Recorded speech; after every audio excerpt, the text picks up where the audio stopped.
Greetings and welcome back. Let's not waste any time. Number 15 on my list. Active in-game racial abilities, so-called talents. Okay, this is not a serious problem, but I think it needs to be fixed in Test 6.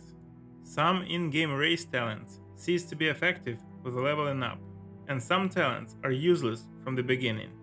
Examples of good talents are, for example, Highborn. This is the talent of High Elves or Aldmers. This talent greatly accelerates the regeneration of magic. This ability is effective at any level. Also effective at any level is the ability of Orcs, Berserker, which doubles the amount of damage you deal and reduces the amount of damage you receive. Now, let's look at some talents that are effective only at the beginning of the game. For example, the ability of Dark Elves, Dunmers, Ancestor's Wrath, which literally copies the effect of Fire Cloak, that deals 8 points of damage per second to nearby enemies. At the beginning of the game, this is a pretty good amount of damage, but somewhere around level 15 and above, your ability becomes useless. The enemies have a lot of health, and if they are nearby, they hit you. So it's just not worth your time to look for this ability in your menu.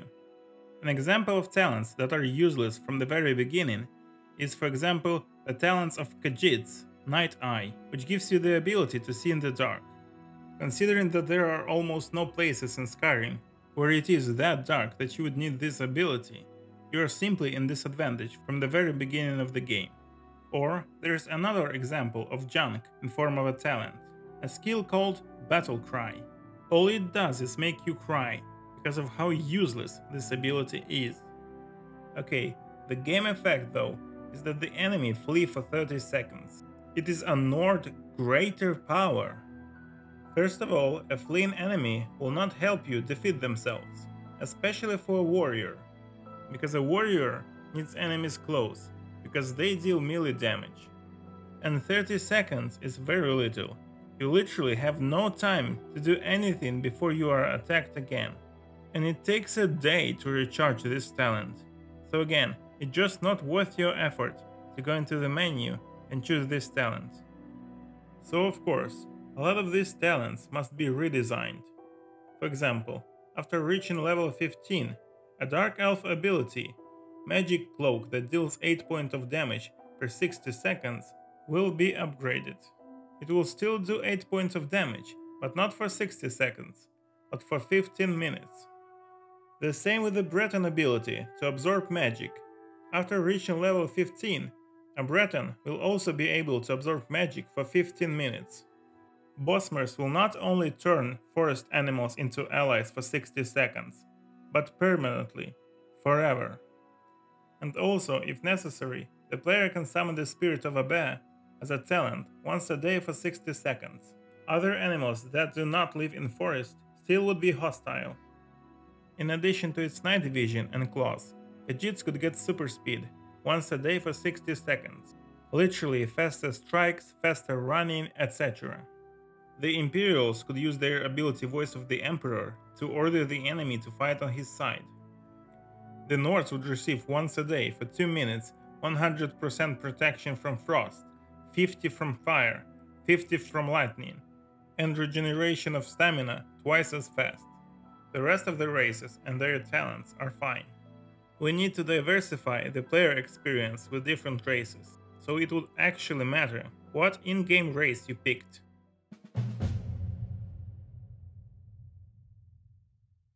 Number 16 on my list, and here we will talk more about spells.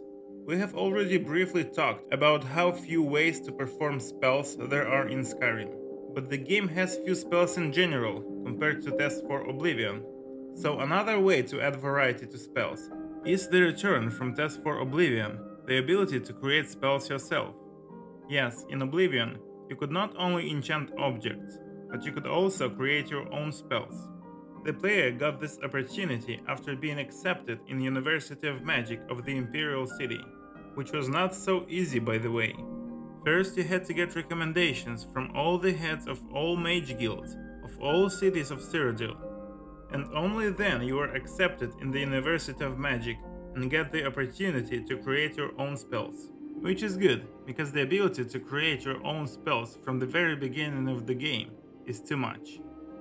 When creating spells, the player could manipulate 4 parameters of the spell. For example, method of performance, on target, on self, on touch. Spell power, for example, 40 points of damage or 80. Spell duration, how many seconds the spell will work. For example, 100 points of damage per 2 seconds is 200 points of damage. And the fourth parameter is the area of the spell. Of course, the player must first know some version of the spell that one wants to create. For example, if a player wants to create a fire spell, the player needs to know at least the most basic fire spell. And of course, the stronger the spell is, the more magic the spell will require. You could create spells for which the player does not have enough magic volume. But of course, the magic capacity can be increased with the help of enchanted items and potions. Playing Oblivion, I completely switched to spells created by me, because they fit my builds better. In short, in Test 6 we definitely need the ability to create our own spells.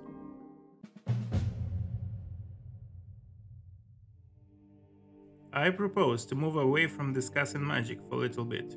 We have talked about it for quite some time. We'll definitely come back to it, because I have more to say.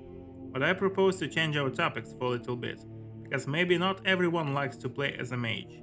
Which is a shame, because I think it's the most interesting way to play the Elder Scrolls games. So I propose to talk about the combat system. I can't say that I'm the biggest expert in this matter. Here I'll have to rely on the examples of melee combat systems that already exist in the industry. There are not a lot of them. For example, Kingdom Come Deliverance system is clearly not suitable for a test game. It has a lot of problems, it is too complicated. Slasher mechanics from games like Devil May Cry are also not suitable. Even though the mechanics are cool, this is clearly not the way the fans of the series would like to see. The same applies to mechanics like in Dragon Age. It is not bad, but control is indirect. That is, you press a key and the character performs a predetermined move or combo. The gameplay is divided between basic strikes and abilities or combos. Your commands are not a part of a move. They don't form the combo, they are the combo. It is hard to explain, and the video is not about it. For now, I'll just say that this adds an additional barrier between the player and the character, and prevents the player from associating with the character, due to the lack of the control over one at the time of the combo, because at this time the player loses control over the character. I hope you're holding up alright. In short, the combat system like in Dragon Age is not the way. Now, before we move on, you might ask, why are we seeking for melee combat system examples? The reason why is that the Elder Scrolls combat did not have the time to evolve naturally. The last test game was released 13 years ago, and Test 6 probably won't be released for another 4 years. Too much time passed. Skyrim combat is too old and too shallow. It needs to be heavily modified. Now, I think that a combat system like in Dark Souls would be the right way. Yes, don't be afraid. I'm not suggesting that Test 6 should be an ultra hardcore game. I'm saying that Test 6 has something to borrow from Souls games in terms of combat system. Now, we can move on and I'll explain what exactly.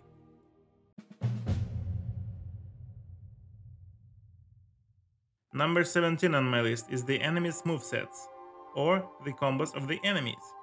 Given that there were no combos as such in Skyrim, the enemies were quite unpredictable. Not that they were very smart, but rather on the contrary. Their behavior, there is not much to predict. The enemy came up and made either a normal attack or a strong one, or they block. I propose to introduce predefined combos for NPCs to make the enemy's movements easier to predict. At the end of the day, the player gets satisfaction not from beating the opponent that is just a damage sponge, but when he outsmarts and anticipates the enemy, dominates the enemy, so to speak. It doesn't have to be difficult, quite the opposite. Think of it as a game of rock, paper, scissors. When you think about what your opponent is thinking and what your opponent thinks you are thinking of, anticipating your opponent's fighting style and executing your strategy to counter the enemy's movements can be very satisfying. This applies to human opponents, as well as various creatures. That's actually what makes Souls games so good.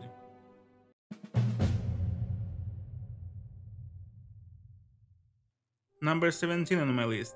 We have already talked about hostile NPCs. But what can a player counteract? How will one dominate the opponent? Using its arsenal of weapons and mechanics. For example, in Test 3 Morrowind, there were throwing knives and shurikens. This can be returned in Test 6. Of course, this may not be the main weapon, but rather secondary. A weapon to block your opponent's combo. Or, for example, the enemy is in a deep block, or it is going to perform a powerful attack. Of course, it should be possible to throw knives quickly on the auto aim to protect yourself against combos, or manually aim at the part of the body that are not hidden behind the shield to knock the enemy's block. A well-timed throw of a shuriken can determine the outcome of a fight. They are better than bows in terms of speed, but they don't inflict as much damage as an arrow. They are more of a tactical weapon. But of course, it could be possible to apply poison to knife and shurikens to increase their efficiency in terms of damage, or to inflict a large variety of conditions that would help in a fight. As you probably noticed, the topics of our discussion became more complicated. Yes, we are at the lowest level of our iceberg. For me, it is the most interesting part of our discussion. Hope that for you as well. And I think it is about time to ask you, what do you want to see in Test 6? Leave a comment, tell me. Now, that's it. Don't forget to subscribe to the channel, leave a like, check out my other videos. So, eat your vegetables and don't be naughty. See you later.